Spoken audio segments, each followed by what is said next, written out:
campaign, you can even become the nominee, and you can have the election stolen from you. How can you win with Russian interference, though? That's real what I'm thing. scared about in 2020. But rightly. Because I think he's an illegitimate president that didn't really win. So how do you fight against that in 2020? You are absolutely right. He's an illegitimate president in my mind. Would you be my vice presidential candidate?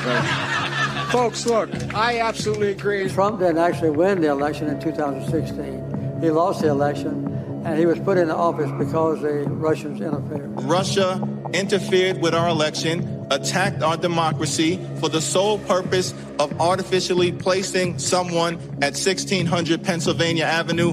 They were successful. Trump knows he's an illegitimate president. The president-elect, although legally elected, is not legitimate. I don't see this president-elect as a legitimate president.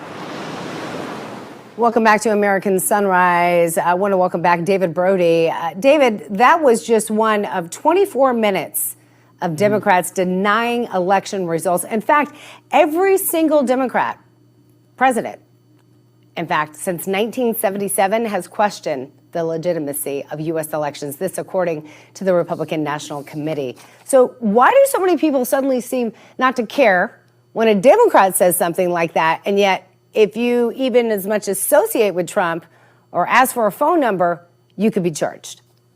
Yeah, well, it's a great question, and I think there's a simple answer. We not only have a two-tiered system of justice, we have a two-tiered media system that is clearly prejudiced against conservative, patriotic Americans who are independent and critical thinkers. And that is a long line, but it's true.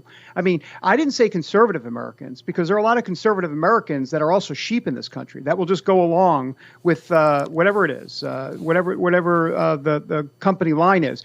But there are independent thinkers, the MAGA audience, the patriotic audience, this audience that understands the real deal. And, you know, Miranda, you talk about the 24 minutes of videotape. And, of course, I'm sure they could string together a whole lot more.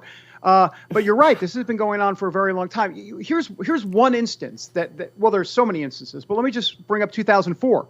I mean, John Kerry lost to George W. Bush. But at the time, Democrats on the far left, Howard Dean at the Democratic National Committee, all of the big top Democrats were not only complaining, but saying that the election was rigged and stolen in Ohio. They questioned the voting machines. There was a documentary made on it, Miranda.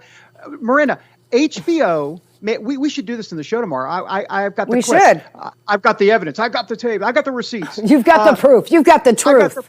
I got it. Now I feel like Gotti. But anyhow, look, there was a documentary put out by HBO called Hacking Democracy. It was nominated for an Emmy to expose some of the problems with voting machines and how the election is not secure in America. That was in 2004 by HBO, the liberals.